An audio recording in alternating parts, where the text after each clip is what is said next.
So I think we're about ready to start, and welcome. I'm Paul Stagl, President of OPPI, and again, before we start, I just wanted to, and get things underway, just wanted to let you know that this webinar is being recorded and will be available on OPPI's, I'm having some difficulty here. Just to let everybody know, I'm still on my learner's permit for this, so I don't know how to get rid of that.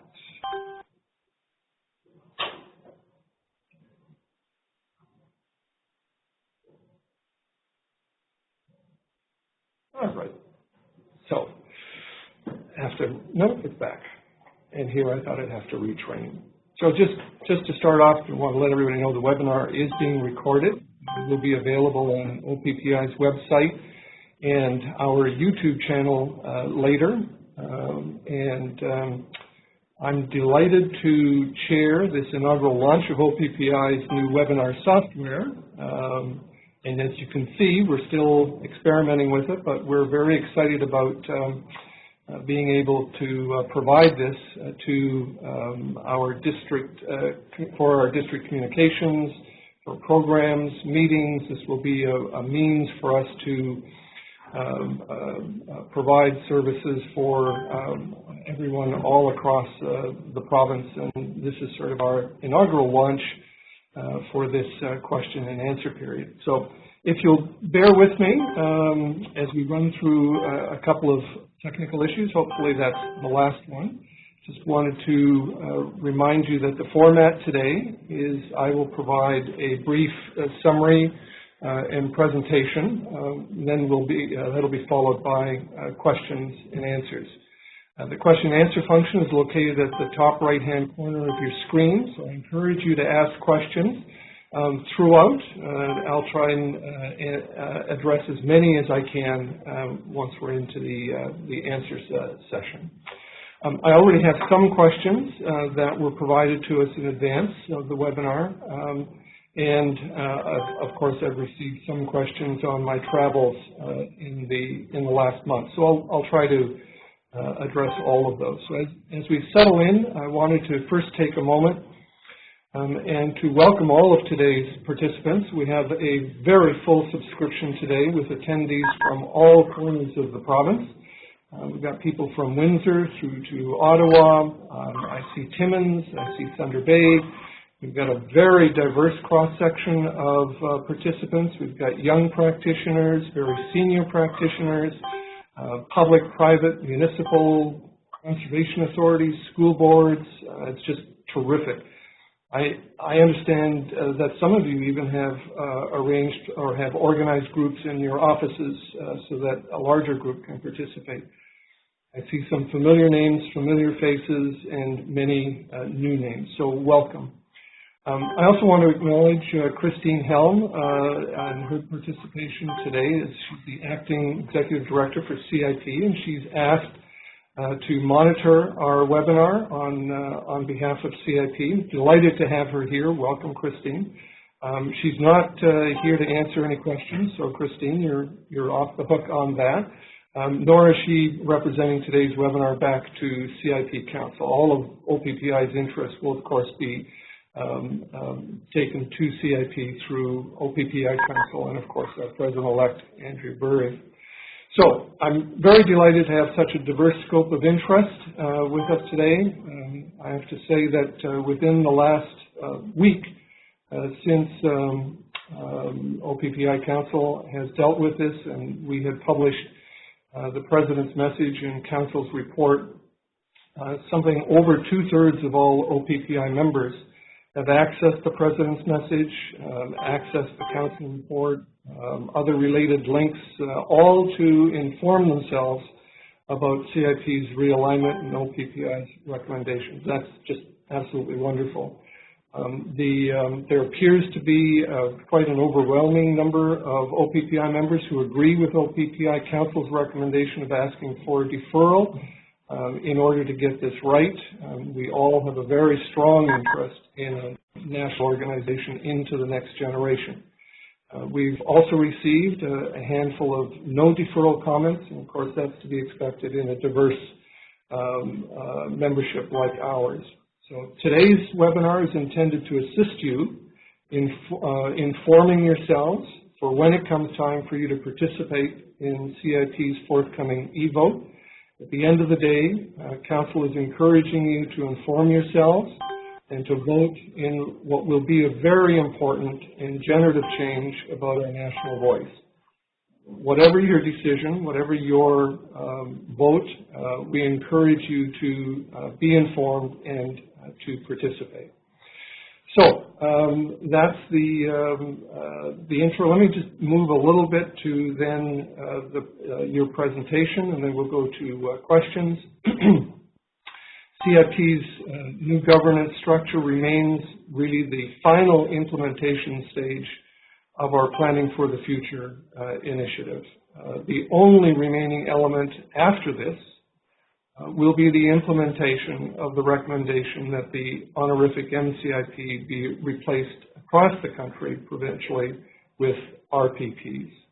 OPPI and Ontario planners have consistently been supportive of a national voice that advocates on professional planning issues beyond those of provincial interest and support professional alliance of interests across the country. OPPI Council remains committed to fully participating in that process so as to ensure that the future CIP is based on a strong, sustainable governance model representing those national interests, while also ensuring that the governance is of a form that OPPI can legitimately and fully participate in on behalf of our members and on behalf of our provincial interests. Previously agreed consensus model that you would have heard of and read about provided for individual member participation through the PTIAs, the Provincial Territorial Institutes and Associations, and is reflective of the fact that CIP no longer has any individual professional membership interests or obligations. It has no obligations in terms of professional standards, discipline, code, etc. All of those are now provincially, rest with the PTIAs, and including through our PSB and our PSC partnerships and agreements. It also reflects that we understand what we understand to be CIP's recent decision to now, in fact, fully depart from the PSB partnership. So we've evolved, and it's evolved to provincial interests and responsibilities. So now we're free to look at what can be done nationally and how is that best structured. The previously agreed model was respectful of all of the PTIA legislative and charter mandates and responsibilities. It brought all of the PTIA interests equally and fully to the table, including OUQ, which we haven't had really since 1969, as I recall. It was a structure that was accountable and ensured no duplications as we had experienced in the past. The CIP Realignment proposal was circulated by CIP to the PTIAs, to OPPI, on the end of February, as I recall, all pursuant to Section 21.2 of the CIP By-law, which entitled the PTIAs 60 days notice of any amendments to the bylaw to give us an opportunity to review and to comment. We've had a working group actively working on that, and we have produced a report that most of you, as I gather, have now accessed and read. CIP's hybrid governance model marries both an organization of organizations governance model, which was the basis of the consensus model, together with a direct individual professional membership model, but with limited or no voting right classes attached to it. The hybrid model, which works for some of the PTIAs, reflects a significant departure from the consensus model, which worked for all of the PTIAs, including OUQ. So we now have a model that works for some and not all, and OPPI Council, in reviewing that, identified 37 amendments or recommendations to CIP so that we could come back to a circumstance where all partners, all PTIAs, could participate in that national voice. We've asked CIP to pause their process and to reinitiate meaningful dialogue with all of the PTIAs to resolve the legal, financial, and professional regulation issues that remain. So it's very important that we collectively get it right. A national mandate warrants careful consideration in order to ensure a successful organization for years to come. So at this juncture, and absent any significant changes, what we've been able to determine is that OPPI would not be able to, in fact, would be barred from participating as a future corporate member until the legal, financial, and professional regulation issues that were identified in Council's report have been resolved. Our legal advice is that no authority, there is no authority for CIP to require the members of OPPI to become members of CIP. OPPI is governed by our OPPI Act, which is the complete code respecting the admission and governance of the rights and responsibilities of the members of OPPI. Our legal advice, and a copy of that was attached in the materials that have been posted on our website,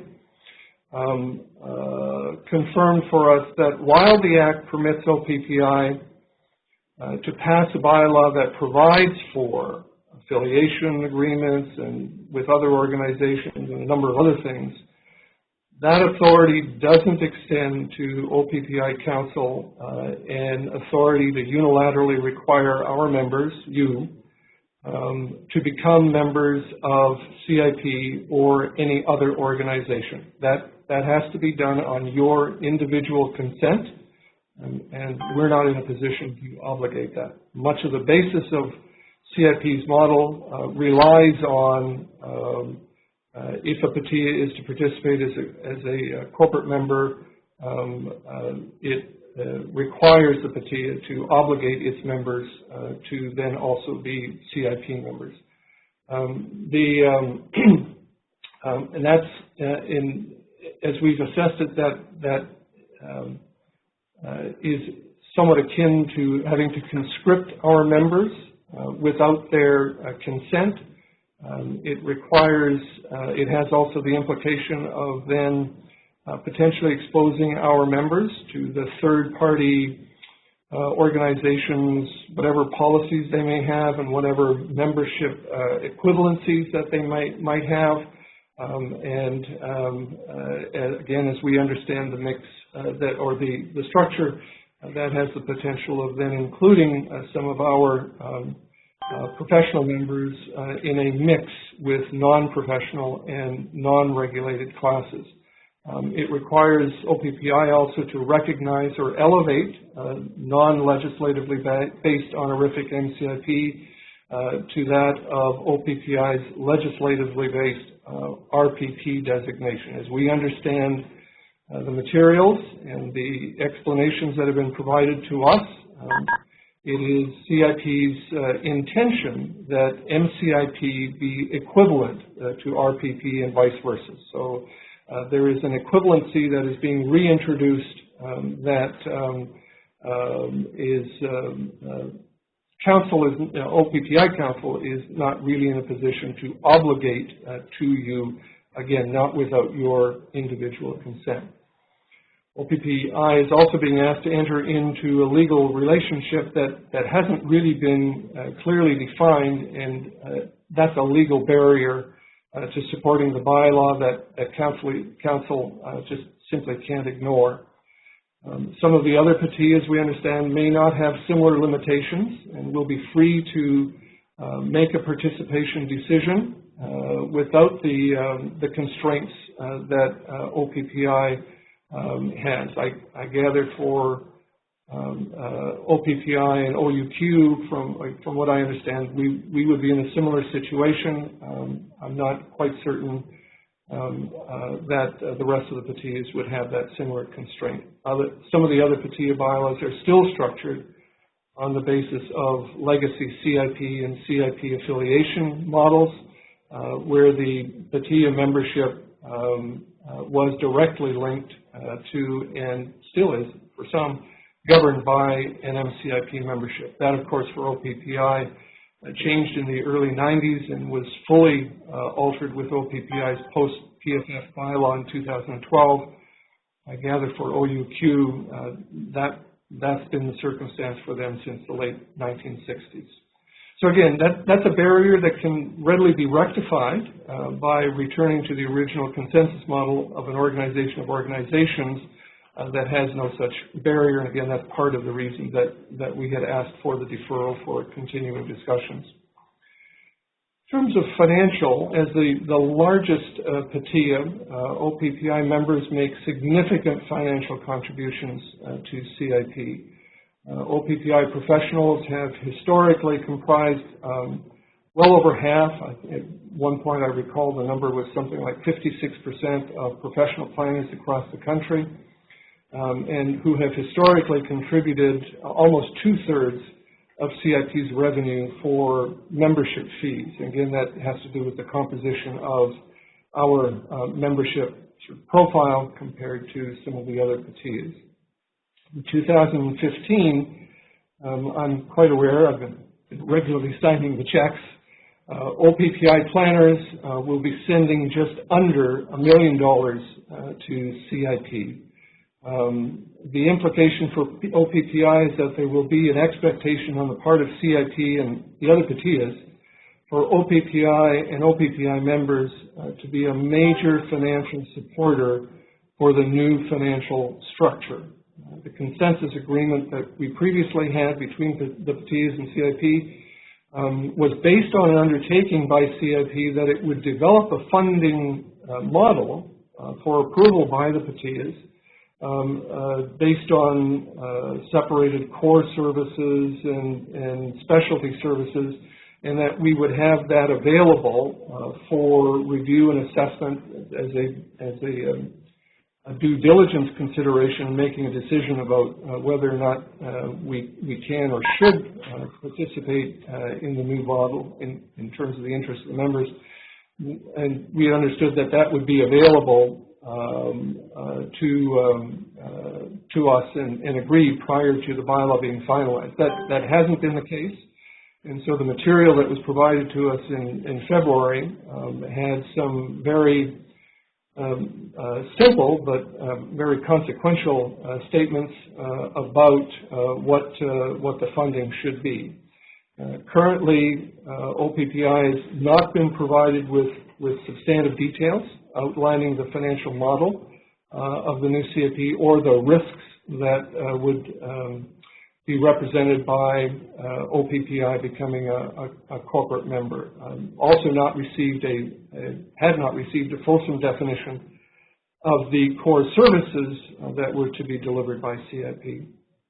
The financial requirements of CIP must be connected to the new mandate. The CIP bylaw proposes to levy each PTIA based on total membership without articulating the purpose for which those funds are to be used. PTIAs across Canada are now responsible for the delivery of member services, and OPPI must ensure that those services are not duplicated by CIP and are in the interests of OPPI members in order to participate. I should add here that since the report, CIP recently sent along some additional financial information. That was on March 31st. Namely, it's a list of core services to be charged to each PTIA based on PTIA membership count, which is largely the same fee as we have today, as I understand it. CIP, however, required the PTIAs to respond within 10 days rather than the 60 days provided by the CIP bylaw. OPPI has declined that 10-day turnaround and has as unacceptable and has insisted on the 60-day right that OPPI members are entitled to in the CIP bylaw. In the interim, the disclosure of the financial materials is a positive step forward, but we still lack background. There's still much information that has to be reviewed and assessed, and we've asked for clarification on that. OPPI's desire for predictable and sustainable funding is core to understanding whether and how we can participate. A formula based on membership is really just only one of a number of options.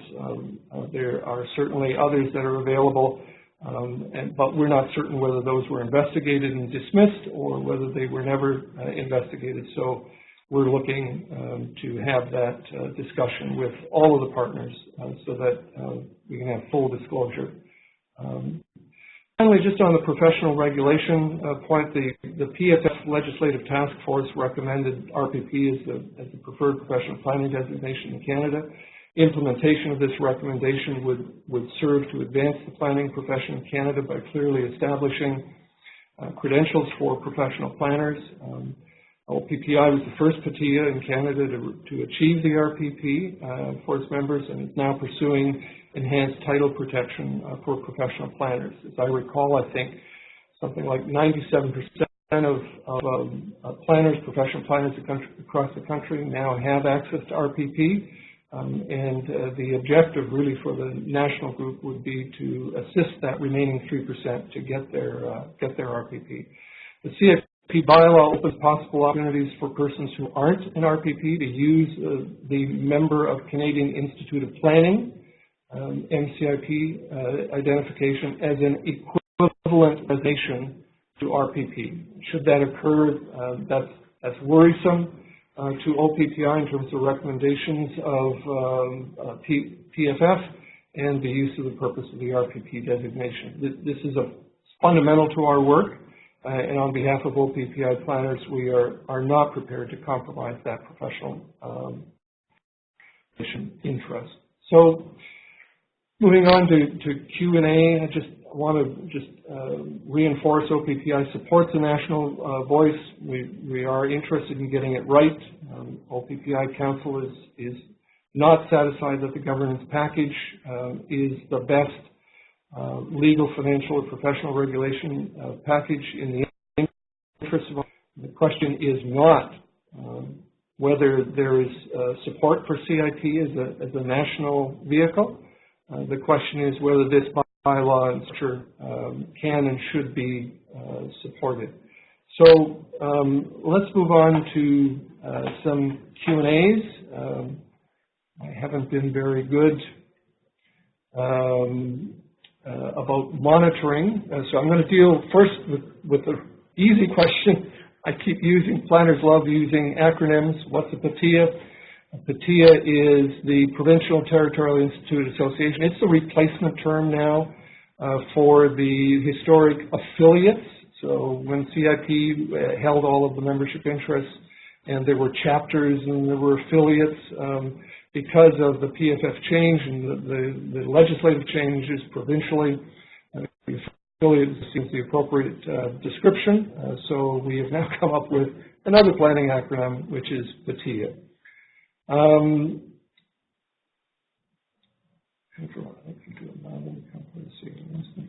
So there is a question here that has to do with what types of actions or movements is OPPI taking to allow for members of OPPI that may have master's degrees in planning from other countries to allow them to become part of CIP in less than 5 years.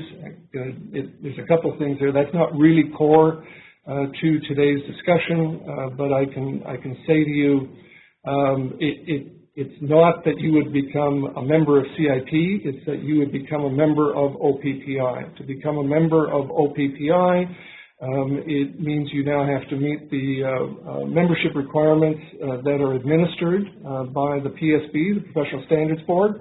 depending on whether your degree is recognized or not recognized. It's two streams. We've always had two streams to membership.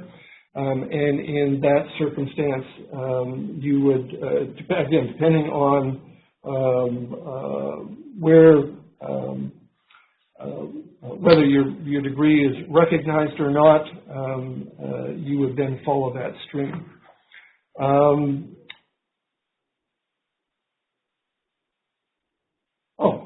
An interesting question here from Gary Davidson. Is OPPI Council recommending OPPI members vote against the bylaw?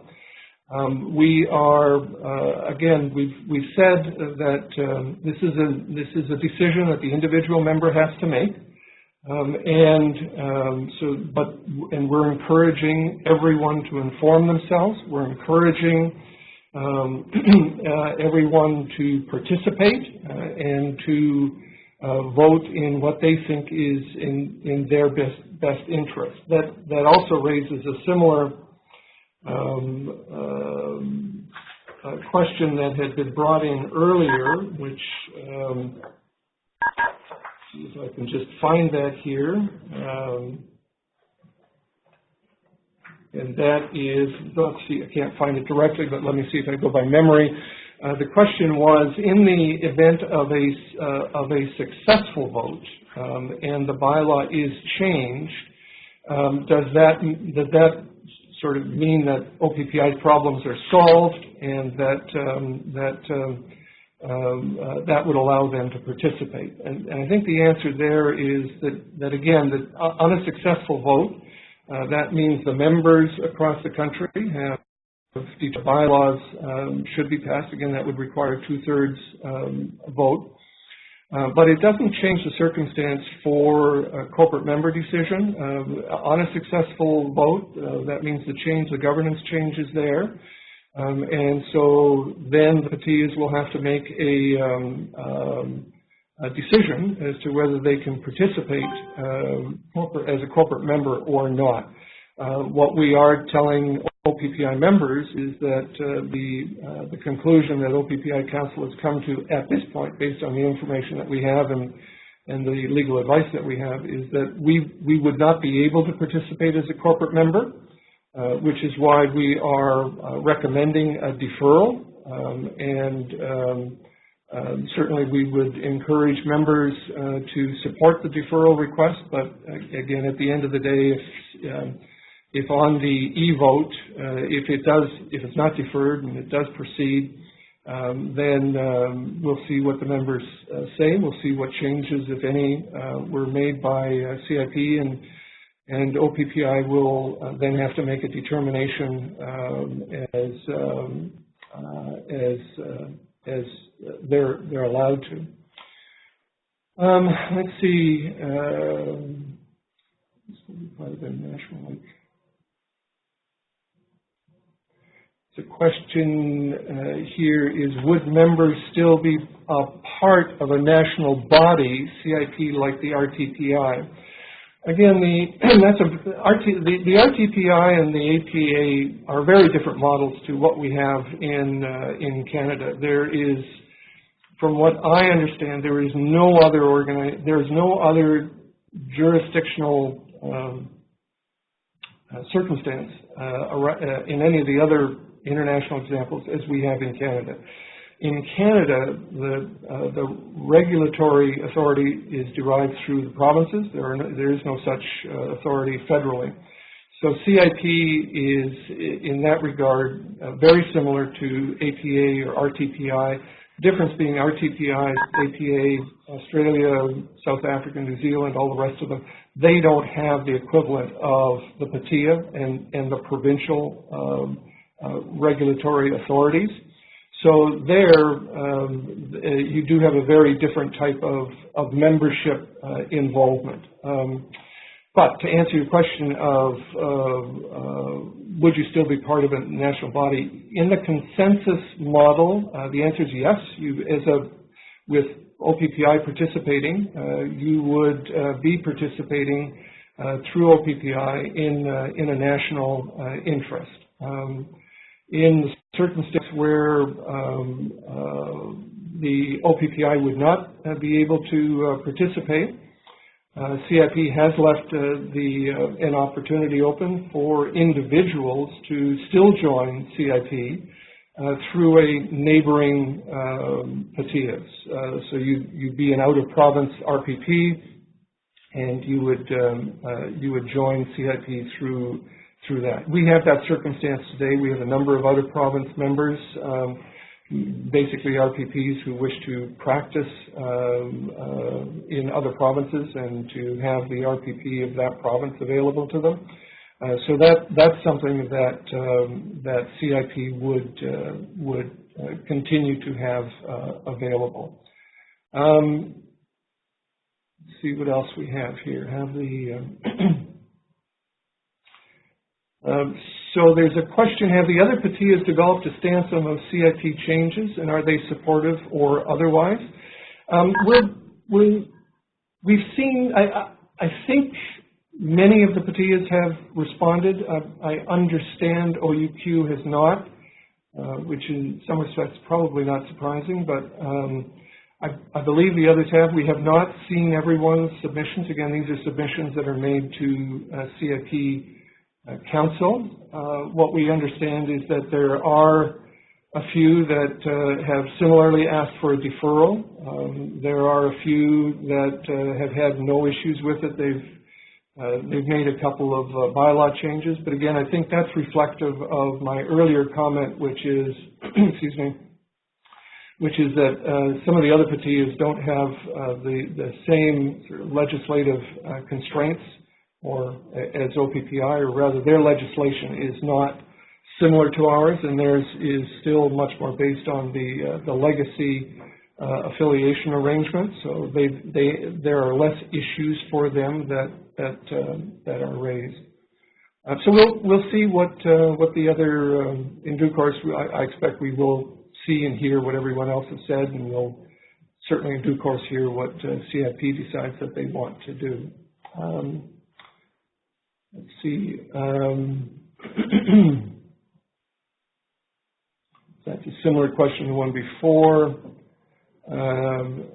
Is there any that there's OPPI has asked CIP to pause? Is there any indication that they are going to do this, or are they moving forward with the bylaw vote? I'm not really certain. We haven't heard. To be fair, I don't think CIP has made that decision yet. They did put the draft bylaw out for a 60-day notice, review period rather, that ended at the end of March, or actually just the very beginning of April. So I think they're now in the process of reviewing that. I understand that they have a meeting coming up in early May. That would have been the date that I think they expected to decide whether to proceed or not, or to make more changes. So I'm not certain what the answer to that is just yet. Certainly the indication we have is that they're still moving forward, but again, to be fair, that's their decision to make, and OPPI Council is awaiting that decision, and will await the results of the e-vote in order to make them the decision that they will have to make.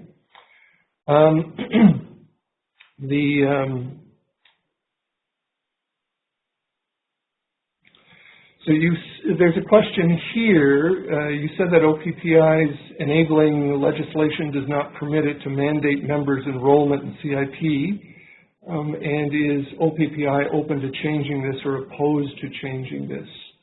And Stephen, thank you for the thank you to me for in that little message. So the answer to that is that I think the answer is no.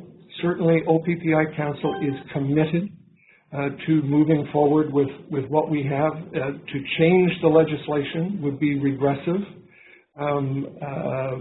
Short of, I think, a major OPPI vote to say, no, we want to give up professional regulation, we want to give up what we have, and we want to go backwards. I don't see that happening, and certainly the feedback that I've been getting from members is that there would not be support for that, and I can confirm for you certainly that in OPPI Council's view, that's not a direction that we would seriously be looking at. As I say, for the profession, that would be a very regressive step. But thank you for asking that, Steve.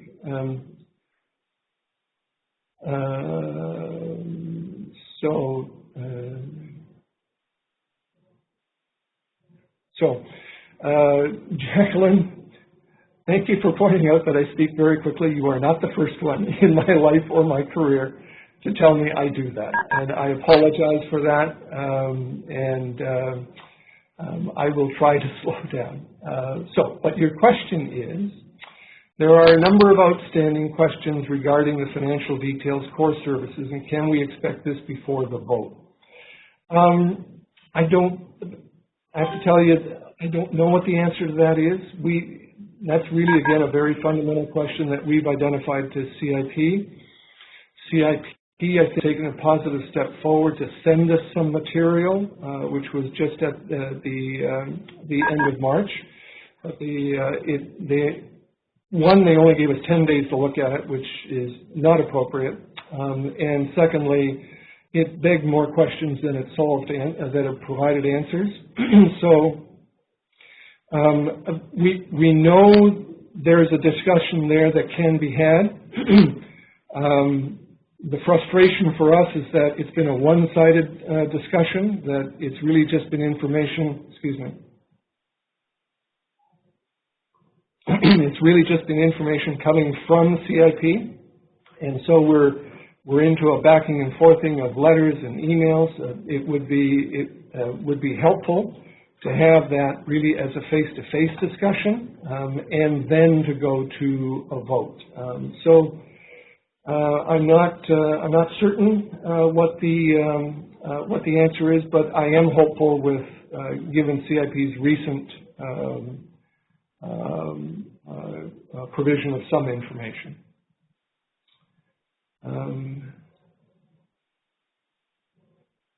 Great question from Andrew. Why are you saying that there's a risk of non-RPP using MCIP when you also claim that MCIP is irrelevant? Anyone can be a member of the American Planning Association, where only those who are certified planners in the U.S. Can use AICP. Why aren't we moving this way? Excellent question, Andrew. And I don't know why the bylaw is structured the way it is, but the way it's structured right now and the way it's been explained to us is that MCIP is equivalent to RPP, and RPP is equivalent to MCIP. That's the intention, and that's how they want it. That to OPPI Council is problematic, and it's a major red flag in terms of our initiatives in PFF and the agreements that we have reached and put in place since 2010 with PFF. Why the suggestion is that we need to go backwards, we're not quite certain. So hopefully, again, that dialogue will sort that out. And again, all of these things that we've identified, we don't see that, we're not of the view that there are no solutions that are available. We do think that there is a solution available. We were able to arrive at one to start with. And we think certainly with discussions that we can find an appropriate road forward.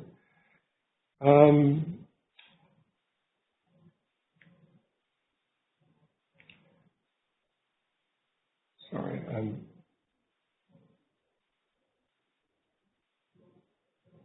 so the question as to, I have lost myself here. Just as I sort that out,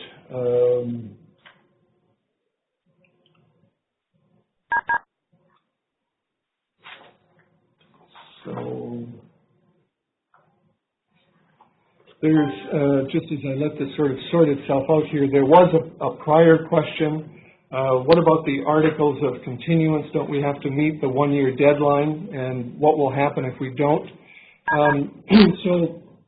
Again, as we understand it, while CIP is desirous of passing the bylaws within 1 year of the articles of continuance. We've been advised, and CIP has confirmed this to us, that it is acceptable to request and to be granted additional time to fulfill the bylaw update requirement. CIP and all of the PTIAs have been working on the CIP realignment in good faith, and the process has been well documented. There's every expectation that that extension can and would be approved. So in terms of changing the structure of CIP, we think it's important to take advantage of that time. We had a similar collateral question to that, which is about timeframes. If there was a deferral, should that be open-ended, or should there be feet to the fire? Should there be a timeline to it? OPPI's view is that there should be a timeline. We think that given the amount of work that has been done previously, if the groups were brought back together, we think that there is a discussion and a solution that can be done. We think targeting, again, we're open to listening to everyone, but certainly from OPPI's point of view, we see being able to target the e-vote for November of this year as being quite realistic and achievable. So we haven't really put that timeline out there to CIP yet. Again, we're waiting to see what CIP wants to do in terms of going forward.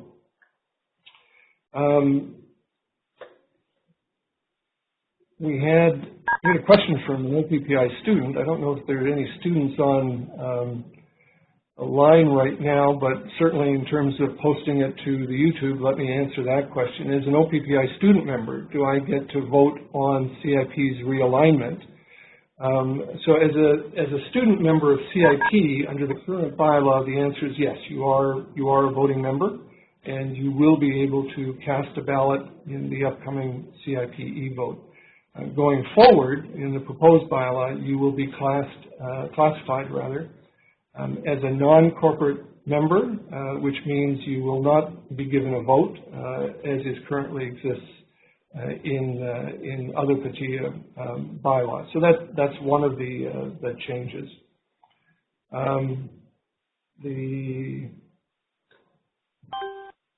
I have another question in terms that have been sent in previously.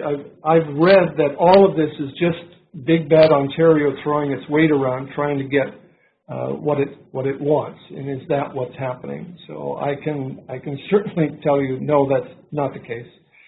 PFF was an overwhelming consensus of all professional planners and PTIAs across the country. It certainly wasn't unanimous. Professional governance seldom is, but PFF took the view of what's in the best interest of tomorrow's practitioners, tomorrow's profession, and tomorrow's public interest. Ontario most certainly has a major interest and a major stake in this.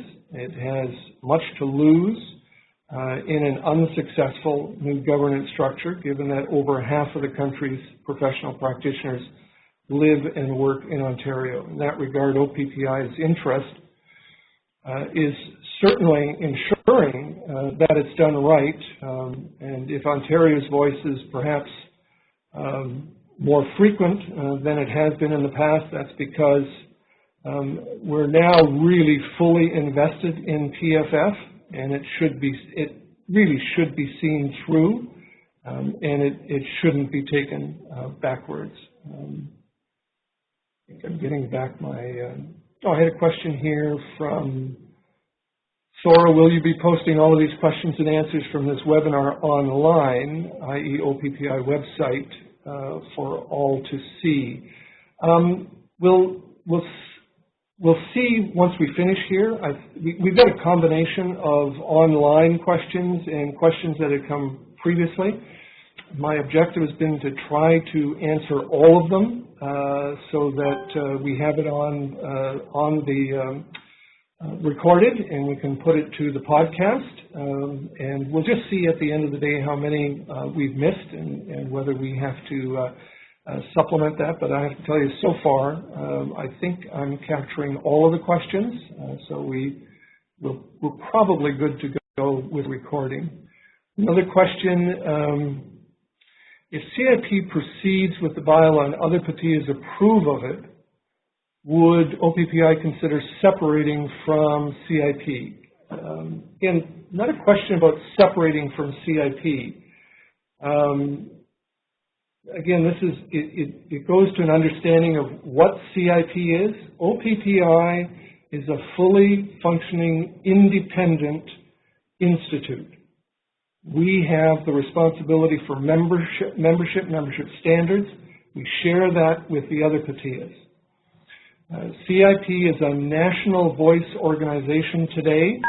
Again, this is very different to what CIP was 20 years ago. So they're a national voice organization, and the objective in the realignment is to make them a stronger national voice. The question will be not about separations, but whether we are able to participate. All things being equal, OPPI has been a strong voice. Won't say the strongest because that takes away from the other PTIAs, but we have been very strong and very vocal supporting a national interest and a national voice. It disturbs us that the governance model that's being put forward is structured so that it precludes OPPI from participating. That's the disturbing element. If there are no changes made and the 2/3 majority does go forward, OPPI is not going to be in a position of saying, oh, well, never mind the legal obligations, never mind the professional obligations, we'll go ahead anyways. We would be precluded. My understanding is that we might not be the only PTIA that would be precluded. That would be a major flaw going forward. That's what we're recommending really needs to be dealt with, so that no PTIA is put in that position.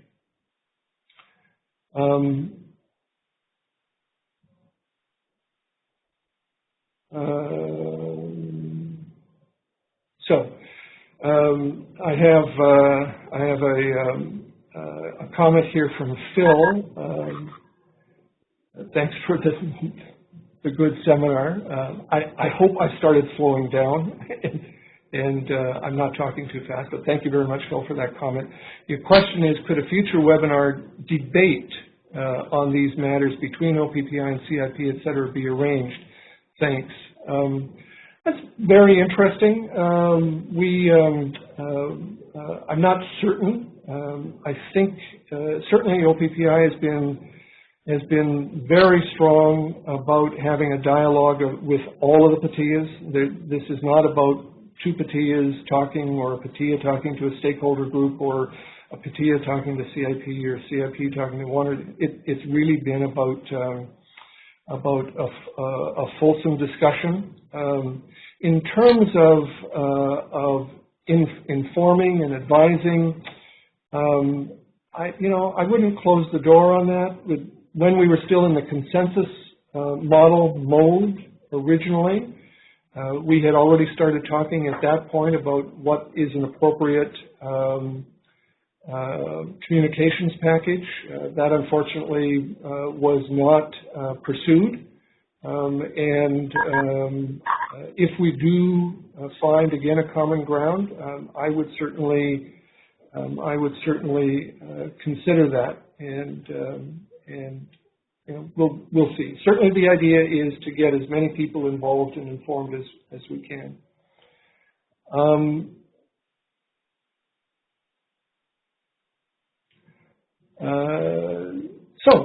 There's another question. So, in the absence of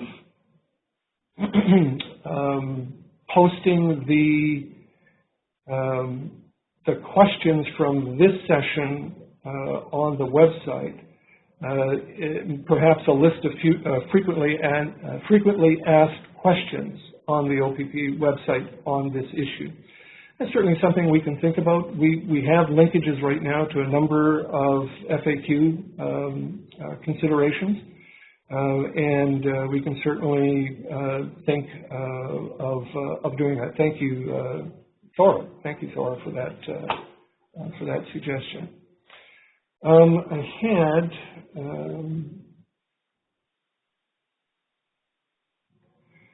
again a previous question sent in is what I'm hearing that the prior PATIA and CIP agreement, the consensus, is now so far changed that it really needs to be revisited. I think we've probably covered this, or I've covered this perhaps now once or twice already. Indeed, OPPI Council believes that is the case, with the possibility that one or more of the PATIAs would be barred from participating. We're vulnerable to special deals in circumstances like that, special interest collaborations. Again, all of this should be done equally and transparently with everyone across that has a national interest. Taking the time to measure and to return to a consensus that's right and workable is the right thing. There's no sense in setting it up to fail. The old treasurer in me says, well, president in me says that's really a waste of resources and energy. The old treasurer in me tells me that's a real waste of fees and a waste of a good name. So yes, I think it has progressed where we do need to revisit. I think we've covered some of those. We've covered some of that. Don't have any more questions. Let me just go back and see if I've lost any, and if not, I'll go to just a very quick sum up then. I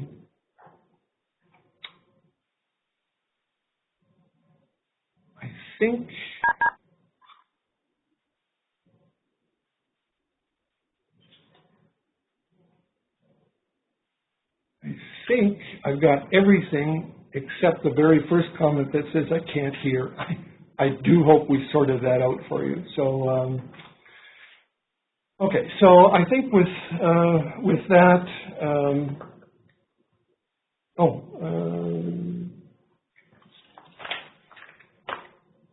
someone found this one slipped under the table. So again, this is one more from before. What about my RPP designation?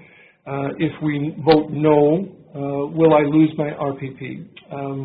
And again, I think I've sort of addressed this, but OPPI Council's decision to support or not support a new CIP governance model will not affect your RPP status. Membership in your RPP designations are our OPPI Act, and as of the 2010 PFF, is no longer responsible for membership standard development or maintenance. Membership standards are now the responsibility of the PATIAs. We partner to the PSB to administer them, and the PSC to update them and to do the accreditations. Job portability is no longer an issue. Is not the vehicle of portability. That's now guaranteed by federal legislation, and it's guaranteed by virtue of our PSB partnership. President is and will continue to be secure at the PATIA level. The authority is not at a membership in OPPI and the use of RPP designation on MCIP member and that forward.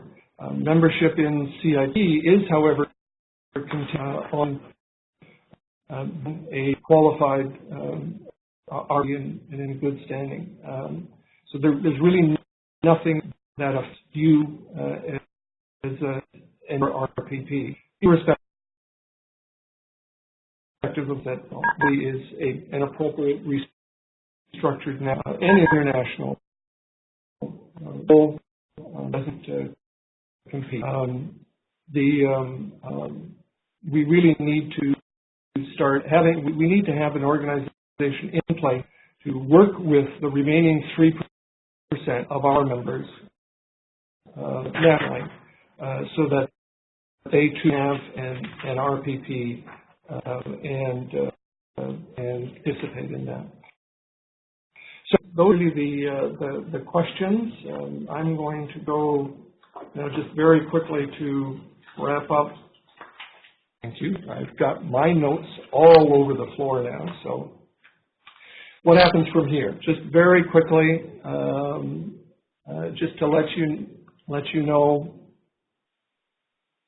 sort of where we go from here. We're expecting that CIP, again, subject to CIP Council's consideration of this, we're expecting CIP to circulate the new bylaw to the membership for an e-vote.